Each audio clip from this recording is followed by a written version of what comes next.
Ya, penyebaran COVID-19 atau virus corona diyakini mampu menekan perekonomian secara global. Lembaga pemeringkat global S&P bahkan telah memprediksi kerugian ekonomi wilayah Asia Pasifik sebagai dampak dari penyebaran virus ini. Meski demikian, S&P menyebutkan bahwa situasi yang disebabkan oleh COVID-19 bisa sangat tidak tertebak sehingga bisa saja proyeksi ini berubah sewaktu-waktu. Nah, seperti apa detailnya kita akan simak dalam Corona Seret Dunia ke Jurang Resesi. Lembaga pemeringkat global S&P merevisi ramalan pertumbuhan ekonomi di wilayah Asia Pasifik termasuk China di tahun 2020 ini menjadi 4% akibat penyebaran virus COVID-19 atau corona. Nah, dalam laporan yang dipublikasikan pada Jumat 6 Maret lalu, dampak kerugian akibat virus ini di wilayah Asia Pasifik bisa mencapai angka 211 miliar dolar Amerika Serikat atau setara dengan 2.954 triliun rupiah, bayangkan. Nah, ini kerugian tersebar pada sejumlah sektor seperti misalnya adalah sektor rumah tangga, korporasi, perbankan, dan juga pemerintah.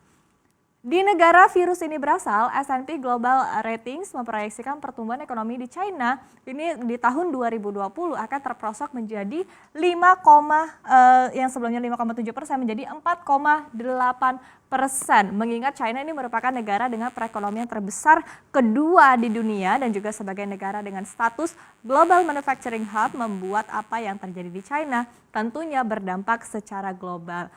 Nah, S&P menjelaskan merebaknya virus corona ini menyebabkan terjadinya supply and demand shock pada perekonomian Asia Pasifik, terutama Jepang dan juga Korea Selatan. Nah, shock pada demand ini terjadi karena masyarakat memilih untuk menghindari tempat umum atau membatalkan rencana berwisata akibat wabah virus corona, sehingga demand ataupun juga permintaan masyarakat menurun. Nah, sementara shock pada supply ini terjadi karena ketidakmampuan perusahaan untuk beroperasi karena disrupsi fasilitas dan juga pasokan. Akibatnya adalah pembatasan pemerintah karena adanya infeksi karyawan begitu ya. Ini menyebabkan bahwa supply ini akhirnya terganggu. Nah, dalam hal ini S&P memperkirakan bahwa sektor-sektor padat karya akan sangat berdampak pada kondisi seperti ini. Kita lihat di sini datanya, alokasi tenaga kerja di negara-negara Asia Pasifik.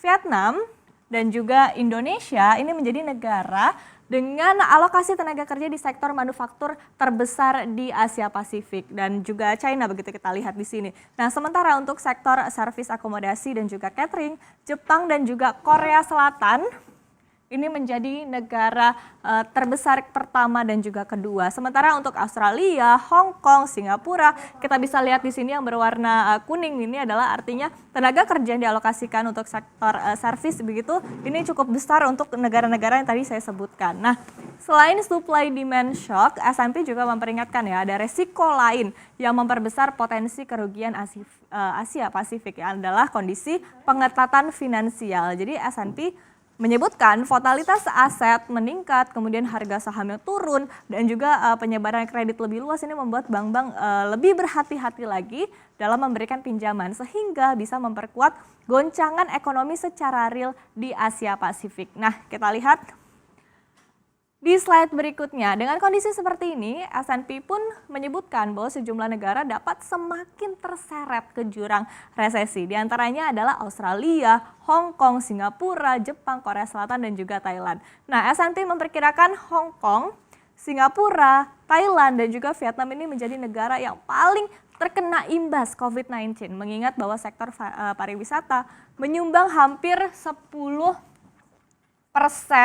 dari produk domestik bruto negara-negara ini. Dan kita ketahui bahwa wisman atau turis asal China ini berkontribusi besar terhadap total turis asing di negara-negara ini. Kemudian S&P memprediksi pertumbuhan ekonomi Australia melambat tajam. Kita lihat di sini bahwa yang sebelumnya dari prediksinya adalah 2,2% pada Desember 2019 ini menjadi 1,2%.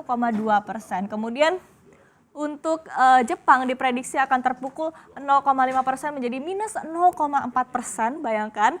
Kemudian Korea Selatan terpukul 1%, prediksinya ini menjadi 1,1%.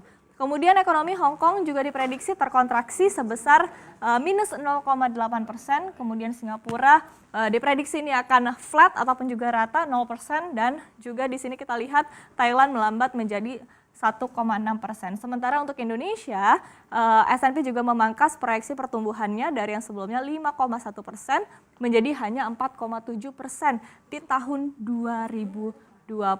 Nah, kemudian disebutkan bahwa memang Indonesia ini juga terkena dampaknya begitu ya. Jadi tentu perlu langkah-langkah penyelamatan diri yang perlu dilakukan oleh Indonesia begitu. Jadi Menteri Keuangan Sri Mulyani bahkan menyebutkan ya bahwa sebetulnya fenomena wabah corona yang membuat ketakutan global ini sebetulnya lebih rumit dari krisis di tahun 2008 silam akibat subprime mortgage. Mungkin ada yang ingat begitu ya kasusnya di tahun 2008 yang lalu begitu. Jadi Sri Mulyani menyebutkan bahwa lebih rumit yang ini ketimbang krisis 2008-2009 karena ini menyangkut manusia. Jadi harus memberikan ketenangan terlebih dahulu. Nah, ini apa yang disebut dengan ancaman ataupun juga resiko terhadap mereka. Karena memang ada ancamannya adalah keselamatan, kesehatan, sampai kemungkinan terancam meninggal dunia begitu akibat COVID-19.